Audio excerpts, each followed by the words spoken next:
Assalamualaikum warahmatullahi wabarakatuh.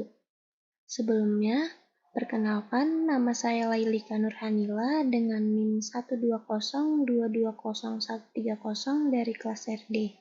Di sini saya ingin mempresentasikan mengenai pembangunan wilayah berdasarkan paradigma Keynesiaan, tugas dari mata kuliah Perencanaan Wilayah dengan dosen pengampu Bapak Asirin STMT.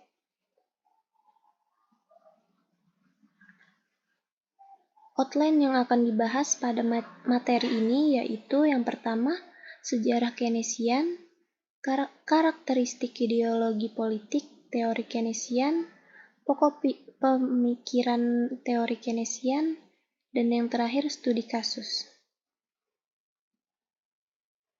Sejarah Keynesian. Ekonomi Keynesian mulanya dikembangkan oleh John Maynard Keynes dengan pendekatan yang berfokus pada sisi permintaan ekonomi dan peran pemerintah dalam meningkatkan dan mengelola permintaan. Munculnya krisis keuangan global tahun 2007-2008 menyebabkan kebangkitan pemikiran Keynesian yang berlanjut sebagai ekonomi Keynesian baru.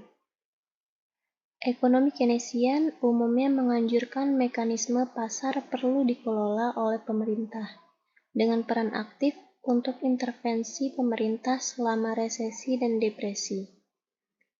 Keynes berpendapat bahwa pemerintah seharusnya melakukan investasi melalui kebijaksanaan fiskal dan moneter untuk mendorong kesempatan kerja, stabilitas harga, dan pertumbuhan ekonomi. Selanjutnya, karakteristik ideologi politik teori Keynesian. Dalam memahami karakteristik ideologi politik teori-teori Keynesian, terdapat beberapa istilah dan definisi.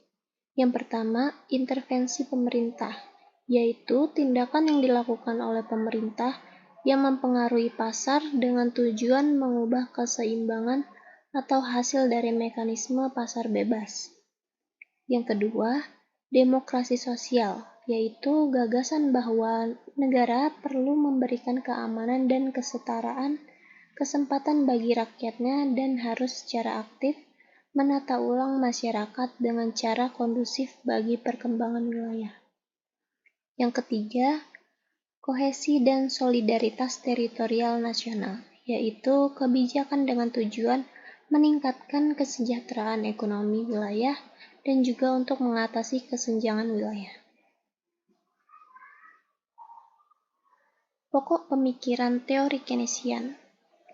Teori-teori Keynesian dalam pembangunan wilayah disebut juga teori yang menjelaskan terjadinya divergensi wilayah.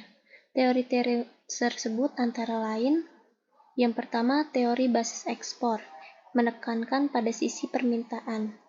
Besarnya permintaan ditentukan oleh harga barang yang diekspor di dalam wilayah itu, tingkat pendapatan wilayah lain, dan juga harga barang substitusi di pasar wilayah lain. Semakin tinggi kemampuan wilayah dalam memproduksi ataupun mengekspor permintaan barang wilayah lain, maka wilayah tersebut semakin tinggi pula pertumbuhan ekonomi wilayahnya. Yang kedua adalah teori sirkular dan kausal kumulatif. Pada teori ini menyatakan bahwa proses pertumbuhan wilayah cenderung terjadi secara melingkar dan kumulatif terkumpul pada suatu wilayah, yang pada akhirnya menghasilkan pertumbuhan wilayah yang tidak seimbang. Yang ketiga yaitu teori kutub pertumbuhan, mengacu pada sebab akibat kumulatif, khususnya hubungan potensi antara industri penggerak yang mampu menghasilkan pertumbuhan yang diinduksi melalui hubungan antar industri, baik ke belakang maupun ke depan melalui rantai pasokan dan pertumbuhan industri lokal. Perkembangan ekonomi wilayah akan memusat atau mengkutub di suatu wilayah yang memiliki aglomerasi industri. Dan yang terakhir yaitu teori inti pinggiran. Selanjutnya yaitu studi kasus. kawasan industri di Kota Semarang. Pembangunan industri merupakan salah satu pembangunan perekonomian nasional. Pembangunan kawasan industri merupakan sarana untuk mengembangkan industri yang berwawasan lingkungan serta memberikan kemudahan dan daya tarik investasi.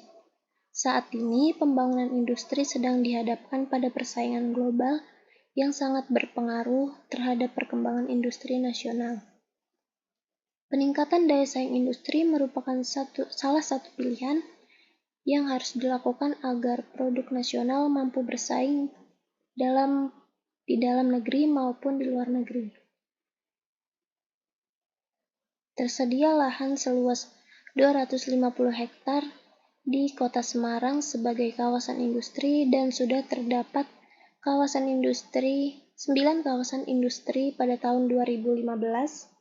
Contohnya seperti kawasan industri Wijaya Kusuma, kawasan industri Terboyo, kawasan industri Lami Citra Nusantara, kawasan industri Bukit Semarang Baru atau BSB, lingkungan industri kecil Bugangan Baru, kawasan industri Guna Mekar Tambak Aji, kawasan industri Candi, kawasan industri Tugu, dan kawasan industri Sinar Sentra Cipta. Sekian presentasi dari saya. Lebih dan kurangnya saya mohon maaf. Terima kasih. Wassalamualaikum warahmatullahi wabarakatuh.